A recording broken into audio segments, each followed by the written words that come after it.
dia terdengar ada bunyi something bawah katil. Kau bayangkan dalam satu bilik yang ada 10 katil double decker, which is menempatkan 20 orang pelajar, diorang terdengar satu bunyi macam ni.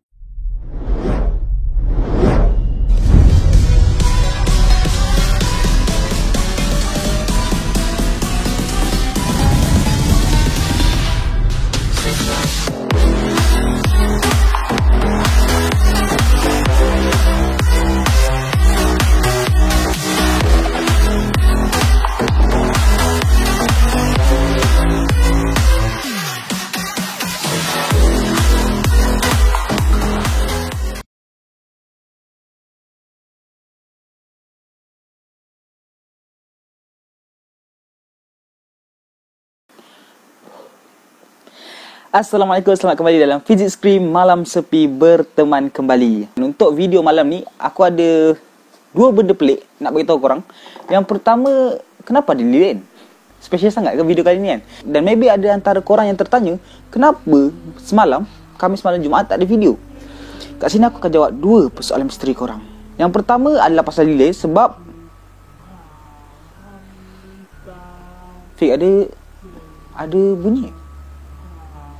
Korang ada dengar bunyi?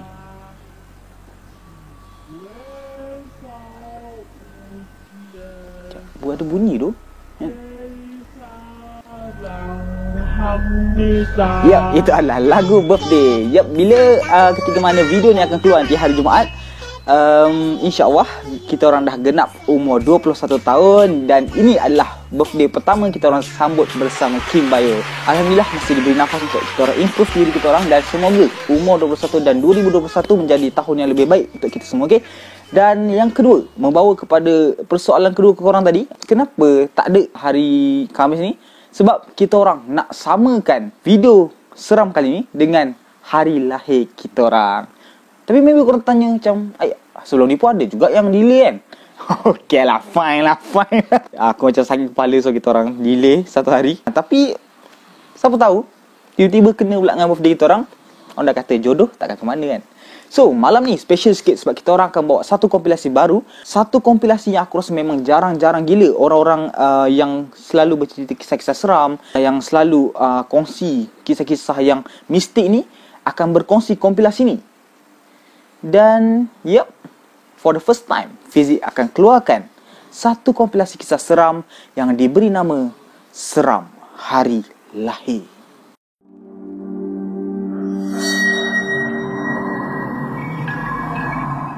So memandangkan hari ni adalah birthday aku dan juga Fikri, apa kata korang ramai-ramai pergi follow aku dengan Fikri dekat IG. Manalah tahu bila kita orang dah banyak follower nanti kita orang lupa diri. Manalah tahu nanti bila follower kita orang dah ramai, kita orang boleh buat banyak lagi konten yang menarik. Boleh kita orang interact dengan korang, macam kita orang tanya korang secara direct apa yang kita orang nak buat. Maybe nanti kita orang buat live, korang boleh tengok. Sebab ada juga orang yang ajak kita orang buat live, tapi sebenarnya aku macam tak erti tu. Aku IG ni memang aku macam tahu, orang kata IT ni memang aku macam agak rabun sikit. Aku macam agak susah nak guna. Tapi tak, kita teruskan dengan kisah seram malam ni. Sebuah kisah yang simple, tapi siapa tahu hari jadi tiba-tiba jadi satu hari yang menyeramkan untuk dia. Iaitu sebuah kisah yang aku bagi nama Pulangkan Semula. Pulangkan.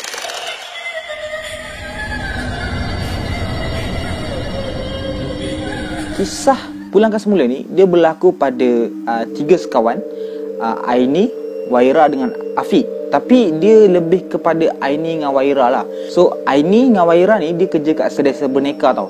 Tapi yang pelik, muka diorang ni sama. Muka ni lebih kurang lah. Sebab orang kata pelanggan yang datang, diorang kadang-kadang tu tersalah sangka bahawa Waira dan Aini ni adalah adik-beradik kembar.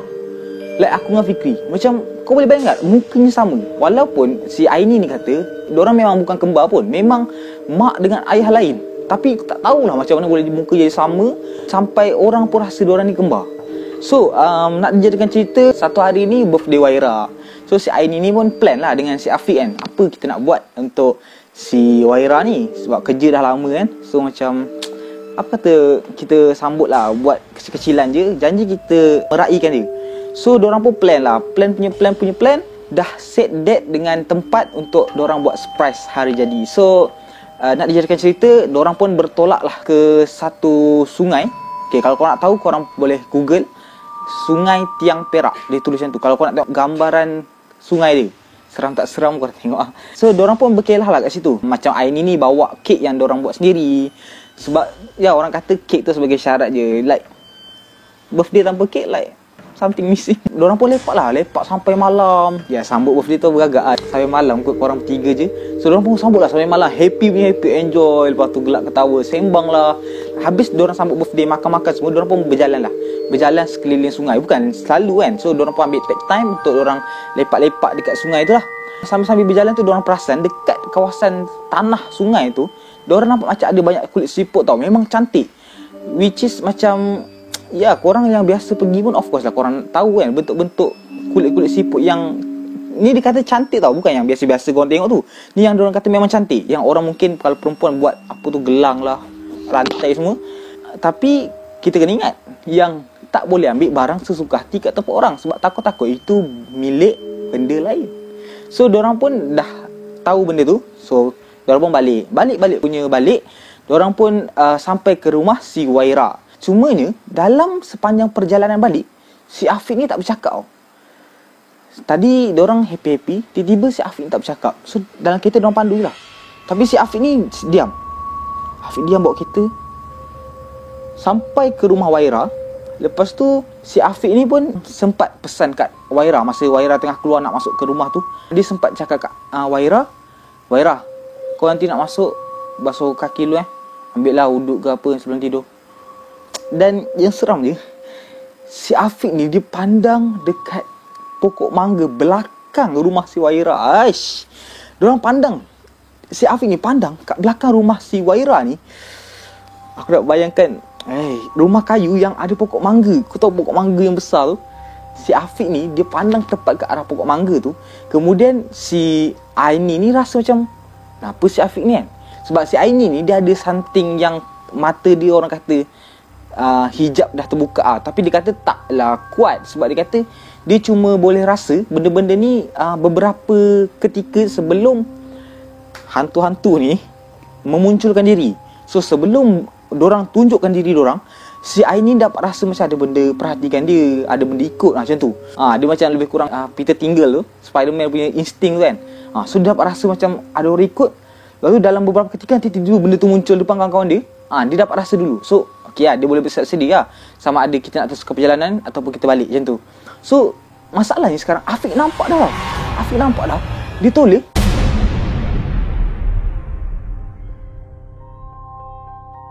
Si Aini ni toleh, dia nampak atas pokok mangga tu ada satu makhluk lembaga berbulu. Berbulu, lepas tu dia kata mata merah. Yang merah dia tu dia kata lebih besar daripada bola pingpong. Bola pingpong saiz macam ni tau. Dia kata lebih besar. Aku tak tahu, kalau mata makhluk tu besar ni, kau agak makhluk tu besar mana? Beruang yang besar, mata dia kecil je tau. Tapi yang ni besar pingpong. Aku macam, cuma yang aku agak terasa Afiq ni bukan calang-calang orang lah. Sebab Afiq ni kata dia boleh cakap kat pokok mangga tu, benda kat atas pokok mangga tu, dia cakap, kau balik lah kat tempat asal kau. Ni bukan tempat kau. Sini tak sesuai untuk benda macam kau. Balik lah. Macam tu. Lepas tu si Aini ni masuk dalam kereta, si Afiq pun masuk dalam kereta, balik. Okay, diorang pun balik lah. Balik ke rumah Aini pula. Okay, so diorang pun drive. Sambil drive, si Afiq ni memang dah tak sembang apa dah. Dan si Aini ni memang dia dapat rasa something yang macam ada benda ikut dah kan. Lepas tu diorang pun bawa lah. Si Afiq terus bawa kereta sampailah ke rumah si Aini. Okay, lepas tu nak hantar, Aini pun keluar lah daripada kereta. So si Afiq ni keluar juga daripada kereta sebab nak jumpa abang Aini ni. Maybe diorang member. So just macam orang kata, si Afiq ni temankan budak-budak ni untuk berkelah yang tu lah. So Afiq ni pun nak pergi jumpa abang dia untuk macam mungkin cakap sembang-sembang sekejap sebelum dia balik kan. So sebelum dia pergi salam abang si Aini ni, abang Aini ni dia tak sambut lagi tau salam si Afiq ni. Dia terus macam ni, Aini, kau ada ambil apa kat tempat tadi? Lepas tu si Aini macam, ambil apa bang? Mana ada apa-apa. Lepas tu si abang ni kata, kalau ada ambil, pulangkan balik lah. Tu bukan barang kita kan.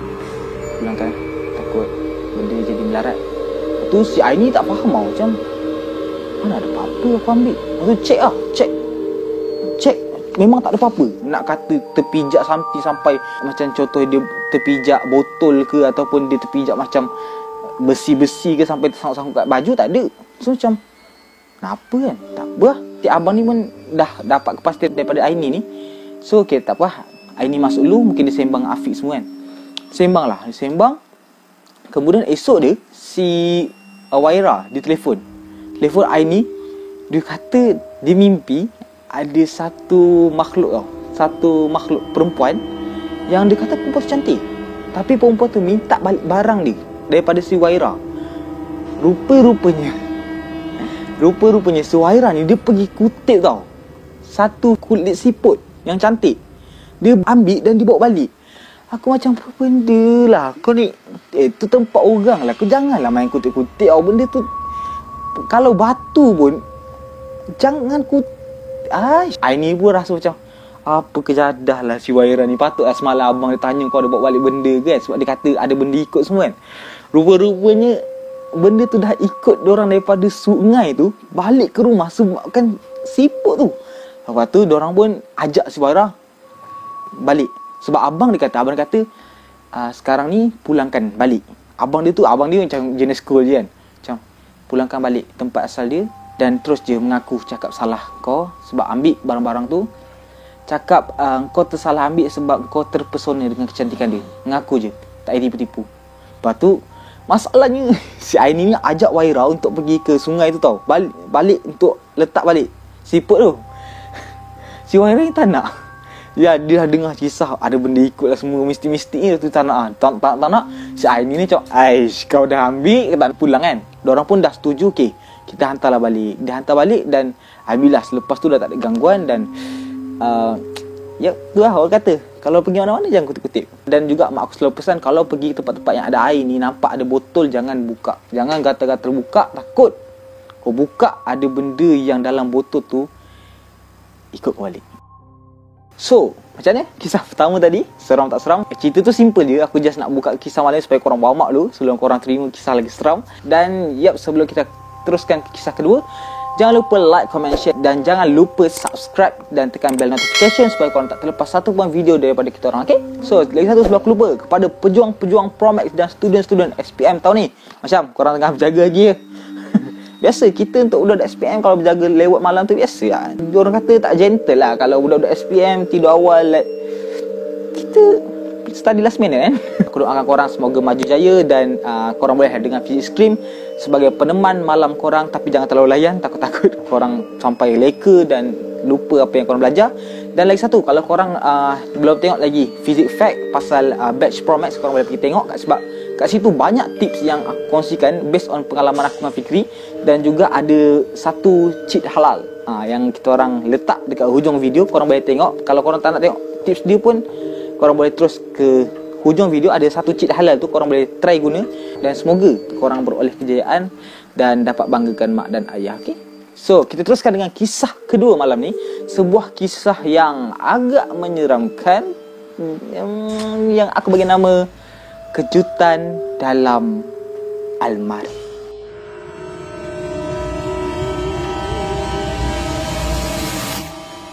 So, kisah Kejutan Dalam Almari ni kita petik lagi nama Kim Bayo, Bayah dengan Husna. Kisah ni dia mengisahkan pasal seorang budak bernama Bayah. Okay. So, Bayah ni dia adalah satu orang kata kepala gila-gila sikit jenis budak perempuan yang kalau dalam dorm tu dia paling huha, like macam dia lah orang yang plan surprise macam tu semua. Satu hari ni diorang balik awal tau. Orang kata biasa budak-budak asrama ni dia balik dalam pukul 6. Kalau ada prep dalam pukul 6 diorang balik. Tapi diorang ni balik pukul 5 tau. Hari tu diorang cheat tau. Si Bayah dengan dua orang member dia, diorang cheat. Memandangkan si Bayah ni adalah orang yang pegang kunci, orang kata ketua dorm.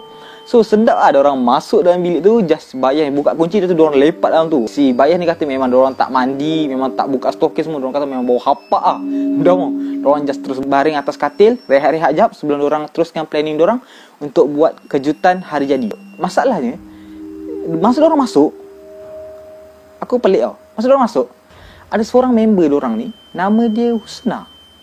So Husna, adalah kawan rapat kepada Bayah. Masalahnya, Husna macam mana boleh ada dalam dom? Tadi bukan diorang baru buka ke? Waktu ni Bayah rasa macam peliknya Husna tiba dalam dom kan. Tanya lah. Sebab kawan rapat yang tanya. Husna, kenapa kau tak pergi kelas? Macam tu. Lepas tu si Husna ni kata, aku tak sihat lah. Lepas tu Bayah kata, oh okey. Tak apa lah, rehat. Aku nak pergi ni dulu. Planning semua. Kau lepak ke, nanti malam kita sambut birthday. Macam tu. Lepas tu si Bayah dengan kawan-kawan ni pun, apa lagi? Planning semua. Ubah-ubah bentuk bilik. Lepas tu kita set up semua tempat kek semua. Diorang simpan kek ni dalam almari tau. Diorang simpan kek dalam almari. Ya, tak ada peti ais kan. So nak dijadikan cerita, habis jam pukul 6 tu ada seorang kawan-kawan diorang semua balik dom kan. Balik dom. Lepas tu ada seorang kawan diorang ni tanya macam, Bayah, macam mana? Okey, semua planning. Tu Bayah kata, Okey. Kau terus je. Pastikan dia jangan masuk bilik ni. Lepas tu, okey, cun. Kita gerak. Diorang pun gerak lah untuk kelas terusnya malam. Untuk kelas malam. So lepas dah mandi-mandi semua, diorang pun pergi solat semua dan prep kelas malam. Si Bayah ni masih main ni lagi tau. Dia suka hati dia keluar daripada kelas. Orang kata pukul 9 baru habis kelas. Dia pukul 8 lebih dia dah keluar dah. Dia pun memang dengan kawan-kawan dia lah. Of course lah, takkan dia buat seorang kan. Dan actually diorang buat surprise ni adalah untuk satu member diorang yang diorang kata memang baik gila lah member ni. Like macam kalau minta tolong tu senang je dia tolong. So demi untuk orang kata appreciate dia, diorang buat satu kejutan hari jadi. So malam tu selepas pukul 9 semua kawan-kawan balik. So diorang pun apa lagi kan, nampak je member si, kita bagi nama dia Ayu lah. Ayu masuk, diorang buat surprise kan. Diorang buat surprise. Lepas tu memang orang kata gila-gila lah malam tu. Dan memandangkan esok cuti peristiwa, diorang rasa macam tak apa hati diorang lambat kan. So kita sambut je. Kau punya diorang malam tu diorang sambut. Ya, kau tahu lah, bila dah hype memang diorang malah lebih lah. Ambil kek letak kat muka member lah, bising-bising semua. Lepas tu jam menunjukkan dalam pukul 1 lebih. So diorang rasa macam okay lah, cukup lah kan. Diorang rasa pun dah cukup. Okay, kita kemas-kemas semua. Dan habislah hari birthday girl. Dan kita sambung tidur lah. So diorang pun dah tutup lampu semua, diorang nak tidur lah. So masa nak tidur, si Bayah ni dia set up lah dia punya katil semua kan. Ambil selimut semua. Lepas tu dia baring. Masa dia nak baring tu, si Husna yang kawan dia pagi tadi yang sakit tu cakap macam ni, Bayah. Lepas tu Bayah, kenapa? Husna dia cakap, aku nak tidur sebelah kau boleh? Lepas tu Bayah kata, boleh je, sini lah. Sebab kawan rapat. Dan dia kata Husna ni badan kecil je. So setakat tidur satu katil boleh je lah. Tidur. Lepas tu dalam beberapa ketika tiba-tiba si Bayah ni, yang ada Husna kat sebelah dia, dia terdengar ada bunyi something bawah katil. Bayangkan dalam satu bilik yang ada 10 katil, double decker, which is menempatkan 20 orang pelajar, orang terdengar satu bunyi macam ni.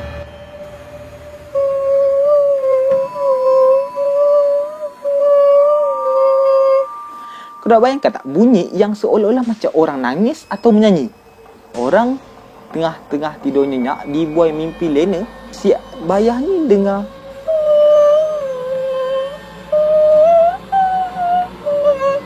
Tu Bayah ni apa lagi macam, benda apa ni? Kena nak check lah bawah katil kan. So masa nak check bawah katil, dia kenalah menghadap ke si Husna ni kan. Maybe kalau Husna terjaga, alhamdulillah lah, adalah member kalau nak check apa-apa bawah tu ular ke apa kan. So si Bayah ni pun berpaling lah kat Husna kan. Dia berpaling kat Husna.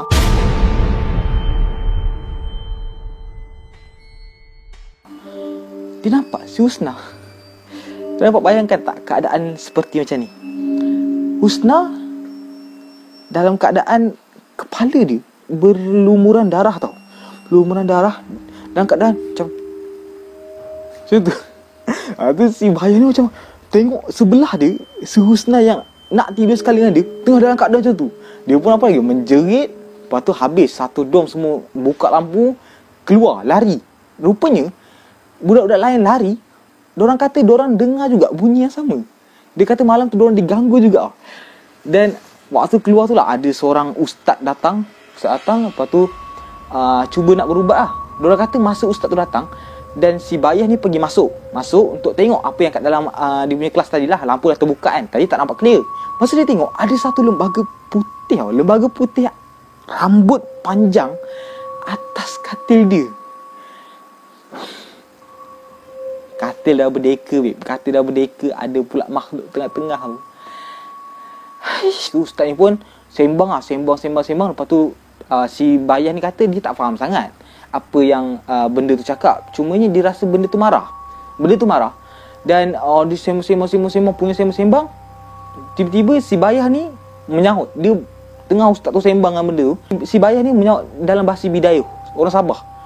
Dia menyampuk dalam bahasa Sabah. Dia tanya lah benda tu. Rupa-rupanya benda tu kata si Husna ni dah mati seminggu lepas. Aku macam, diorang kata seminggu lepas dia dah mati. Dan kek yang diorang letak dalam almari tu rupanya adalah almari sama di mana mayat si Husna ni diletakkan dalam tu selepas mayat si Husna ni dikerat. Dan rupa-rupanya dia dibunuh oleh boyfriend dia. Dan macam aku beritahu tadi, dia boyfriend dia kerat si Husna ni, kemudian diletak dalam almari tu lah. Dan aku tak tahu, maybe pihak sekolah rahsiakan kisah ni. Sebab itulah si Bayah tak tahu, padahal ni kawan baik dia tau.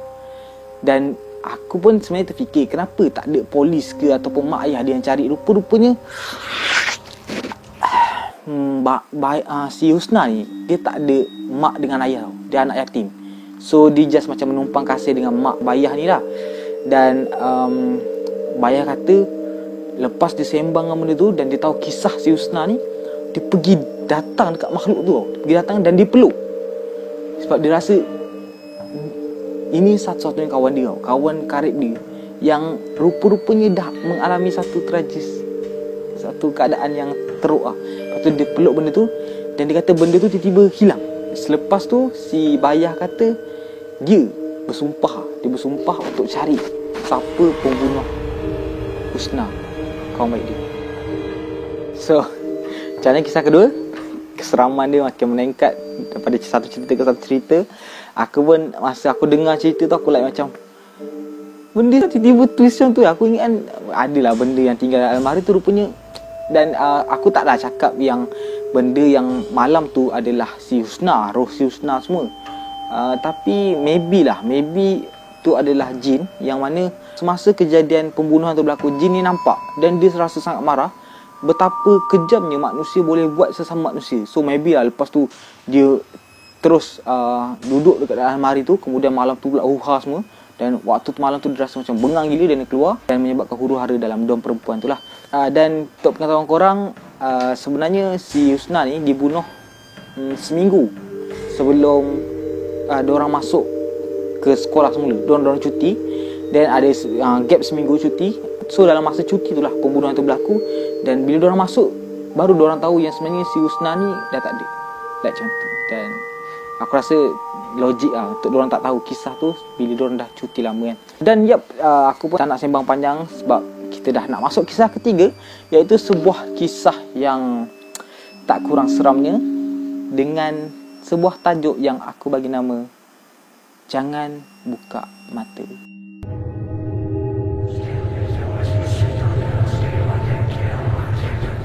So, Jangan Buka Mata ni berlaku pada seorang budak perempuan. Okay, kita petik juga nama Kim Bayu. So, nama dia Shazrina. So, Shazrina ataupun kita panggil Shaz lah, senang kan. So, nak jadikan cerita untuk kisah Jangan Buka Mata ni, si Shaz ni, dia balik ke kampung dia dan sambut birthday adik saudara dia dengan family semua lah. Kau bayangkan lah, kat rumah kampung bila family balik untuk satu majlis event, memang orang kata mantap gila lah. Memang riuh. Si Shaz ni kata, malam tu diorang makan kek lah. Diorang beli kek, tak silap aku. Diorang makan semua, dah satu family makan semua. Dan diorang pun masuk tidur. Dan bila waktu nak masuk tidur tu, dia kata semua dalam rumah tu sakit perut tau. Sakit perut dan diorang terpaksa tahan lah. Sebab klinik mana buka malam kan. Diorang tahan-tahan sampai esok pagi. Si Syaz ni bangun. Bila Syaz ni bangun, dia pergilah keluar bilik dia kan. Tengok semua, tak ada orang. Dalam rumah tak ada orang. Malam tadi semua ada je masa jamuan semua kan. Asal cium pagi ni tak ada kan. So dia pun carilah kat ruang tamu, kat bilik macam tak ada orang pula. Tak apa lah. Dia pergi call mak dia. Lepas tu mak dia angkat. Okay, mak dia angkat. Assalamualaikum. Salam. Mak kat mana? Lepas tu dia kata, mak dekat klinik. Mak kat klinik. Kat klinik. Semua sakit perut ni. Lepas tu kata, Lah, habis tu kenapa tinggal Syaz? Mak dia kata, tak ada tadi, semua orang sakit perut. Lepas tu nak pergi klinik lah. Bila nak pergi klinik tu, dia kata tak payah ajak kau sebab kau tidur. Syaz ni rasa macam dia nak tiri ke kan? Tu dia kata macam okey, nanti papa bagi tahulah. Tu mak dia okey. Habis call semua, tiba-tiba si Syaz ni, dia kata dia terdengar ada bunyi riuh tau, macam tang tang tang tang kat dapur. Lepas tu dia macam, siapa pula ni? Kata semua dah pergi. Lepas tu dia pergi dapur, dia nampak kat dapur barang bersepah. Kau bayangkan macam periuk nasi terbalik, lepas tu mangkuk-mangkuk semua terabur. Tu dah macam aku tak ikut kot. Lepas tu dia call lah mak dia kan. Mak, macam, kenapa?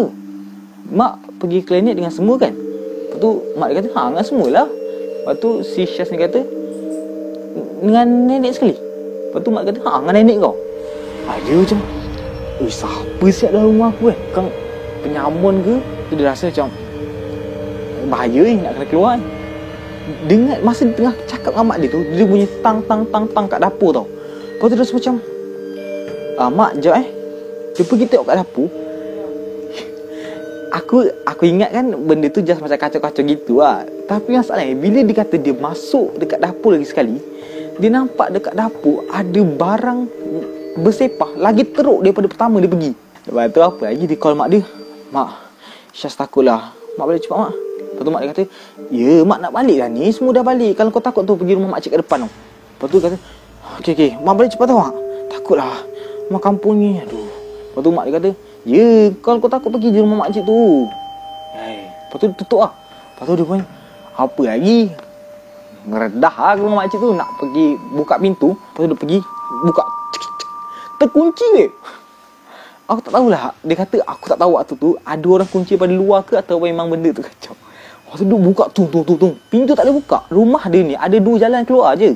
Selain daripada tingkap, ada 2 pintu je. Yang pertama kat depan, yang dia buka tak ada. Yang kedua kat belah dapur. Lepas tu dia macam, aduh, nak kena lalu dapur lah. Masalah dia kat dapur tu ada benda tau. Kalau bukan hantu pun ada menyamun lah. Aku waktu ni aku fikir juga kan, apa yang aku akan buat kan. Aku rasa kunci dalam bilik juga. Aku berkunci dalam bilik ataupun aku lompat keluar dari tingkap. Tapi dia kata waktu tu dia rasa macam tiba-tiba dia rasa berani tau. Berani, dan dia kata dia ikut jalan dapur. Dia turun dapur, barang sepau. Turun dapur, lepas tu masuk store, lepas tu dia keluar. Masa dia keluar tu dia pergi jumpa makcik kat depan tu, jiran dia. Makcik tu memang dah tunggu kat depan pintu. Dia tak tahu lah, makcik tu memang dah di-call oleh mak dia untuk bagi anak dia ni lepak kat rumah tu, ataupun memang waktu tu kebetulan dia tengah kemas rumah semua kan. So Syaz ni kata, makcik nak tumpang duduk rumah boleh? Semua tak ada kat rumah lah, saya takut. Lepas tu makcik kata, boleh je. Ni kau datang dengan siapa? Lepas tu dia macam fikir macam, saya seorang lah makcik. Lepas tu makcik ni kata, ya ke seorang? Lepas tu makcik ni, Syaz ni kata, ya saya seorang, tak ada orang kat rumah, sebab tu saya datang sini. Lepas tu makcik kata, tak ada, tadi makcik nampak kawan kau lalu kat belakang. Aku macam apa? Syaz ni kata macam, saya seorang makcik, saya seorang je kat rumah. Lepas tu makcik ni kata, okey. Makcik macam dah faham lah. Okey, lepak rumah tu, mak dengan family dia semua balik tidur malam tu. Bangun pagi esok, dia kata semua badan berdebu. Debu semua badan, satu rumah lah, macam tu, berdebu. Debu yang hitam yang dia kata tak boleh dilap. Tak boleh dilap kecuali vacuum. Aku tak faham macam tu. Like, aku rasa lap lagi kuat daripada vacuum kan. Tapi dia kata tak boleh dilap, tapi boleh di vacuum. Lepas tu kata vacuum satu rumah. Nenek ni arahkan vacuum satu rumah. So sampai waktu malam tu nenek dia kata, ada benda dah ni dalam rumah kita ni. Ada benda. Syaz ni rasa macam benda yang sama daripada pagi tadi, yang dekat dapur, sampailah dia ikut dia pergi rumah makcik tu semua kan. So makcik, nenek dia kata, semua tutup mata lah. Semua tutup mata. Tutup mata, diorang pun tutup mata. Semua satu family tutup mata. So nenek dia start lah baca ayat-ayat semua kan. Dan ayat bukan ayat mantra tau, dia ayat Quran. Si nenek dia baca. Syaz ni masalahnya dia, aku tak tahu kenapa Syaz ni macam buat macam ni tau. Syaz ni dia takut, tapi dia menggatal buka mata tau. Waktu orang tengah semua senyap, dia boleh buka mata macam tu, macam menggatal nak tengok kan. Dan memang rezeki dia lah. Memang rezeki Syaz ni, bila dia buka mata, dia dia nampak ada lembaga dekat atas, dekat dinding. Ada makhluk merangkak dekat dinding. Dan bila si Syaz nampak benda ni, makhluk ni macam ni, kau bayangkan tengah banyak dinding. Betul. Dia pandang si Syaz ni tau. Tu Syaz ni tutup mata lah. Dah rasa macam benda ni tahu ke kan. Sebab tadi benda tu daripada dekat dinding, dia pandang Syaz ni. Aku nak tengok sangat lah. Kemudian Syaz ni just macam tutup mata. Kemudian nenek dia pun selesaikan bacaan semua. Dan alhamdulillah settle. Malam tu settle. Dan nenek dia kata rasanya benda ni datang masuk rumah sebab dia nak cari pendamping. Dia kata benda ni start kacau sebab dia dah tak bertuan. Tuan lama dia dah fana dengan dia. Untuk kisah jangan buka mata tadi tu, aku macam memang kita rasa dah seram dah. Cukup seram bila si Syaz ni nampak ada benda merangkak dekat dinding. Sebab macam makcik aku kata dia pernah nampak ada baby kat rumah kampung aku merangkak atas dinding, atas ceilingnya tu. Aku macam hai, nasib baik aku tak nampak semua kan. Memanglah dah seram tau bila nampak benda tu merangkak. Masalahnya kalau makhluk yang sama buat geledah kat rumah tu, korang dapat bayangkan tak benda tu panjat dekat dinding rumah kayu sambil ambil kuali dekat yang tersangkut, campak. Lepas tu pergi kat mangkuk, campak. Tapi sampai situ je untuk kompilasi seram malam ni. Kompilasi seram hari lahir. Aku harap korang terus support kita orang. Maybe lah, mana tahu ada seram hari lahir part tu. Aku nak ucapkan happy birthday kepada aku dan juga Fikri yang ke-21. Alhamdulillah, first time kita orang sambut bersama Kim Bayo, bersama korang semua. Dan terima kasih atas sokongan korang. Dan aku rasa macam birthday kali ni sangat bermakna, bertambah-tambah makna dia. Sebab sebelum ni aku sambut dengan family semua. Dan hari kali ni kita ada family juga, Kim Bayo. Dan juga aku nak ucapkan thank you dekat Fikri, hadiahkan aku hoodie. Waktu aku kemalangan tu kan baju aku koyak kan. So dia belikan aku satu lagi hoodie. Tepat malam ni sampai. Alhamdulillah. So terima kasih. Dan semoga kita jumpa lagi dalam episod akan datang.